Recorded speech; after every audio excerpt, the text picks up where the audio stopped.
بسم الله الرحمن الرحيم والسماء بسم الله الرحمن الرحيم والصلاة والسلام على نبينا محمد وعلى آله وأصحابه أجمعين أما بعد. Assalamu alaikum.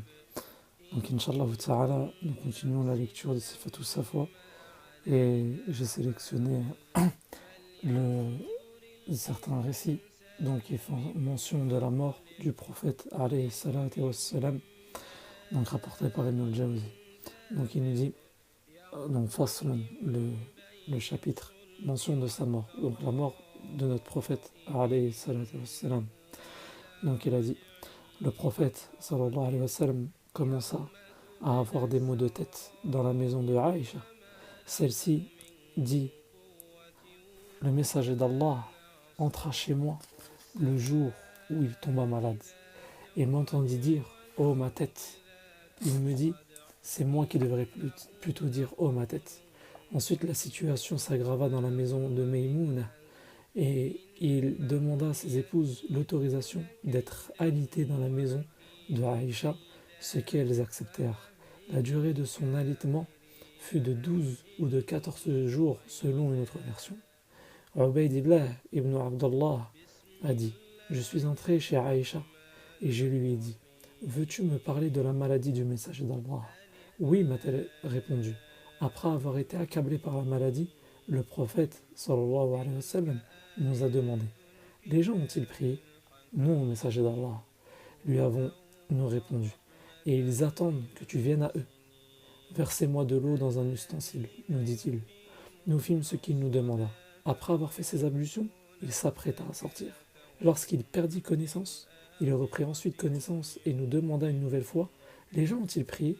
Non, messager d'Allah, lui avons-nous répondu, et ils attendent que tu viennes à eux.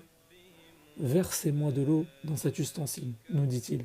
Ce que nous fîmes, il fit ses ablutions et s'apprêta à sortir, mais il perdit de nouveau connaissance. Il reprit ensuite connaissance et nous dit, les gens ont-ils prié? Non, messager d'Allah, et ils attendent que tu viennes à eux.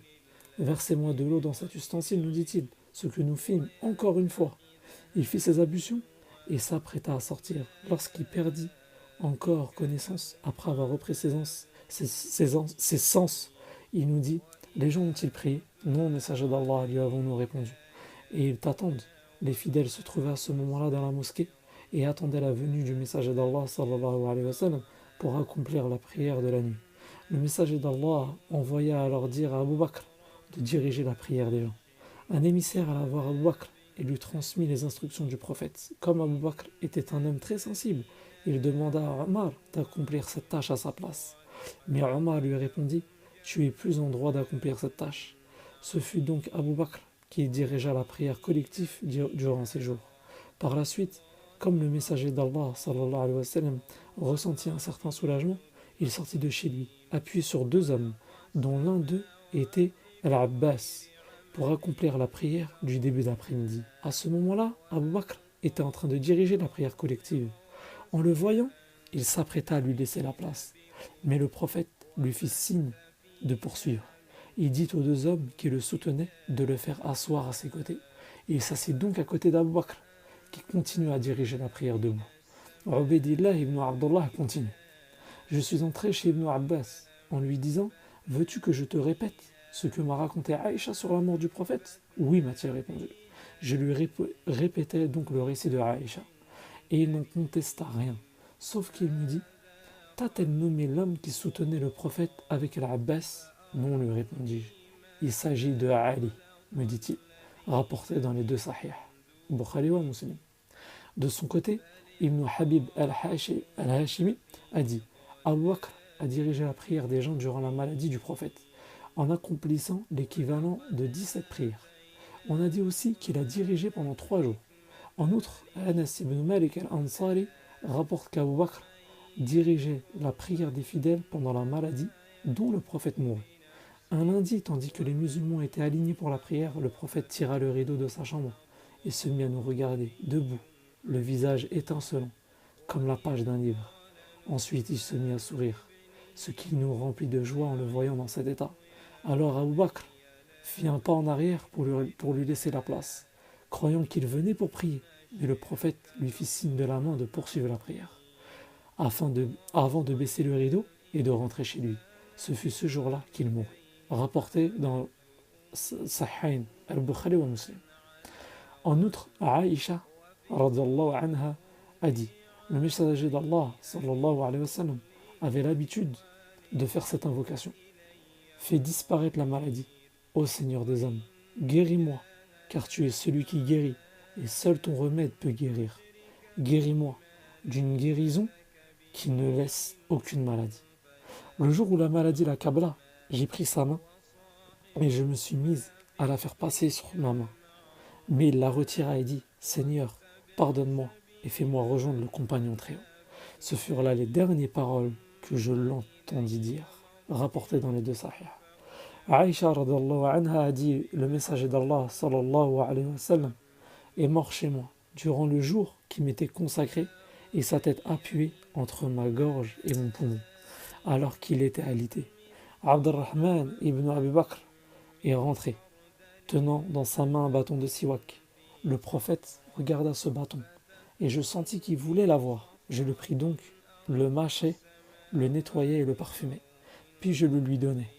Il s'en frotta les dents de la meilleure façon qu'il le faisait. Puis il essaya de me le tendre, mais il lui tomba de la main. Je me suis mis ensuite à invoquer Allah avec une invocation que Jibril alayhi salam avait apprise au prophète et que celui-ci utilisait lorsqu'il était malade, mais qu'il n'utilisa pas cette fois-ci. Il leva alors ses yeux au ciel et dit: le compagnon le plus haut, le compagnon le plus haut. Il rendit l'âme. Louange à Allah qui a réuni ma salive et la sienne dans le dernier jour de sa vie terrestre, rapporté par l'imam Ahmed. Elle a dit également, Aïcha radhiyallahu anha, parmi les faveurs d'Allah à mon égard, et que le messager d'Allah mourut chez moi durant le jour qui m'était consacré et entre ma gorge et mon poumon, de même qu'Allah fit réunir ma salive et la sienne au moment de sa mort. Tandis que le prophète était allongé contre moi, Abdurrahman entra dans la chambre. Le messager d'Allah sallallahu alayhi wa sallam se mit à regarder vers un siwak qu'il tenait à la main, et je compris qu'il le voulait. Tu veux ce siwak, lui dis-je. Il fit oui avec sa tête. J'ai pris donc le siwak et je le lui donnai. Voyant qu'il éprouvait des difficultés à l'utiliser, je lui demandai s'il voulait que je l'adoucisse pour lui. Il fit oui avec la tête. Je lui ai donc adouci et je lui ai donné. Il y avait une cruche ou un récipient. Le narrateur n'est pas sûr de ce qu'il s'agit, dans laquelle se trouvait l'eau. Il fit mouiller ses doigts et s'en frotta le visage tout en disant: il n'y a de Dieu qu'Allah, la mort a des affres. Ensuite, il dressa sa main et dit: vers le compagnon le plus haut. Puis il rendit l'âme, rapporté par le Bukhari. Pour sa part, Abi Burda a dit: Aïcha a sorti un drap feutré et un voile épais en nous disant: c'est dans ces choses-là que le messager d'Allah sallallahu alayhi wa sallam a rendu l'âme, rapporté dans Bukhari wa Muslim. D'après Aïcha radhiyallahu anha aussi, le messager d'Allah sallallahu alayhi wa sallam n'a laissé ni dinar ni dirham, ni brebis ni chameau, et il n'a laissé aucun testament, rapporté par Muslim.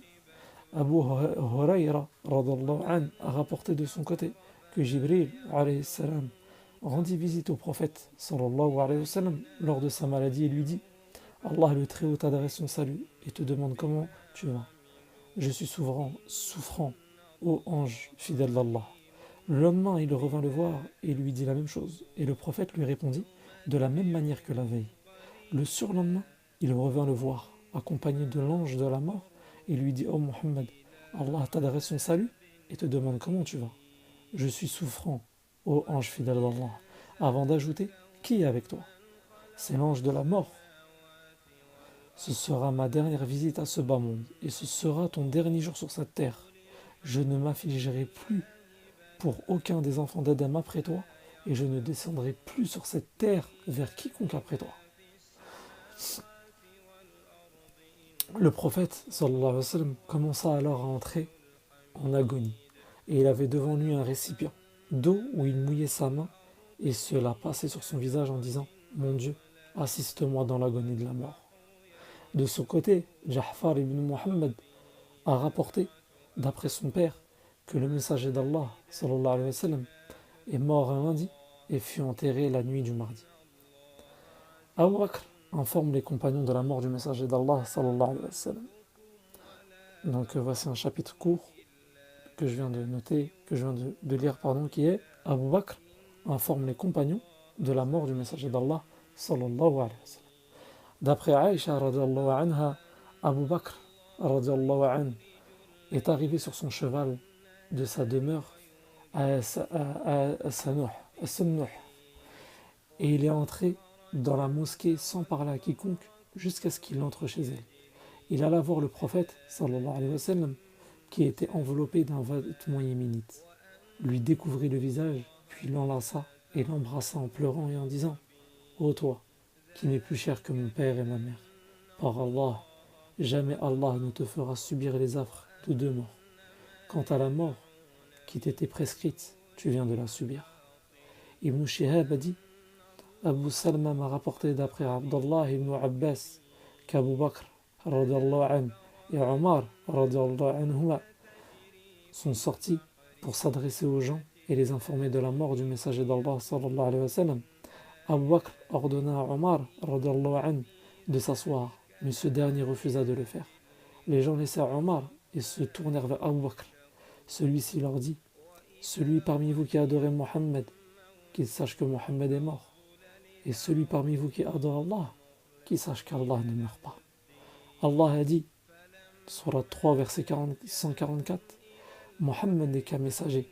En effet, des messagers sont passés avant lui. S'il mourait donc, ou s'il était tué, retourneriez-vous sur vos talons? Quiconque retourne sur ses talons ne nuira en rien à Allah, et Allah récompensera bientôt les reconnaissants. Par Allah, c'est comme si les gens ignoraient qu'Allah avait révélé ce verset jusqu'à qu'Abu Bakr le leur récite.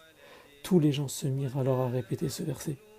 Ibn Shihab ajoute, Saïd ibn al-Musayyib m'a rapporté que Omar a dit, par Allah, dès que j'entendis Abu Bakr réciter ce verset, mes pieds n'arrivaient plus à me porter. À la fin de la récitation, je me suis effondré par terre, en sachant que le prophète venait de mourir, rapporté par l'imam al-Bukhari. سبحانك اللهم وبحمدك أشهد أن لا إله إلا أنت أستغفرك وأتوب إليك